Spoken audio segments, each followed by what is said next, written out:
ప్రతి విద్యార్థికి ఇంటర్మీడియట్ దశ అనేది చాలా కీలకం. ముఖ్యంగా 10th క్లాస్ నుంచి గ్రాడ్యుయేషన్ మధ్యలో మనం చూస్తే కనుక ఈ 2 ఇయర్స్ +1 +2 లేదా ఇంటర్మీడియట్ అనేది చాలా కీలకం. అంతేకాదు పరిపక్వత కానీ ట్రాన్స్ఫర్మేషన్ కానీ మొత్తం కూడా ఈ వయసులోనే వస్తుందన్నమాట. ముఖ్యంగా ఇదే టైంలో మన ఫ్యూచర్ ఫౌండేషన్ కూడా పడుద్ది.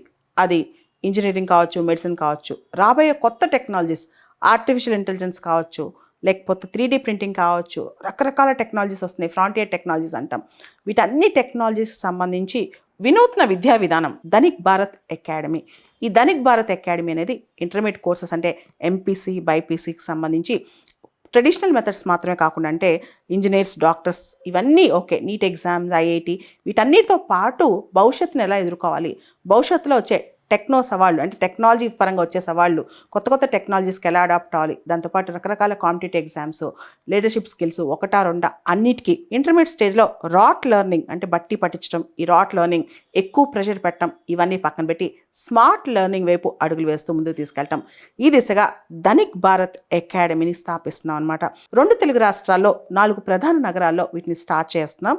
ఈ అకాడమిక్ ఇయర్ నుంచి అంటే 2026-27 అకాడమిక్ ఇయర్ నుంచి ఎంపీసీ, బైపీసీ వాటిలో ప్రత్యేకంగా ఐఐటి, జేఈ మరియు నీట్ ఈ ఎగ్జామ్స్తో పాటు ఇతరత్ర రాబోయే కొత్త కొత్త టెక్నాలజీస్ సంబంధించిన వివరణ అండ్ స్మార్ట్ లెర్నింగ్ కోసం ఈ మొత్తం అకాడమీస్ అనమాట. విద్యలో ఇది ఒక వినూత్నమైన ముందడుగు అని చెప్పొచ్చు. ఎందుకంటే ప్రపంచంలో అనేక మార్పులు వస్తున్నాయి, విద్యావాసులు అనేక మార్పులు వస్తున్నాయి.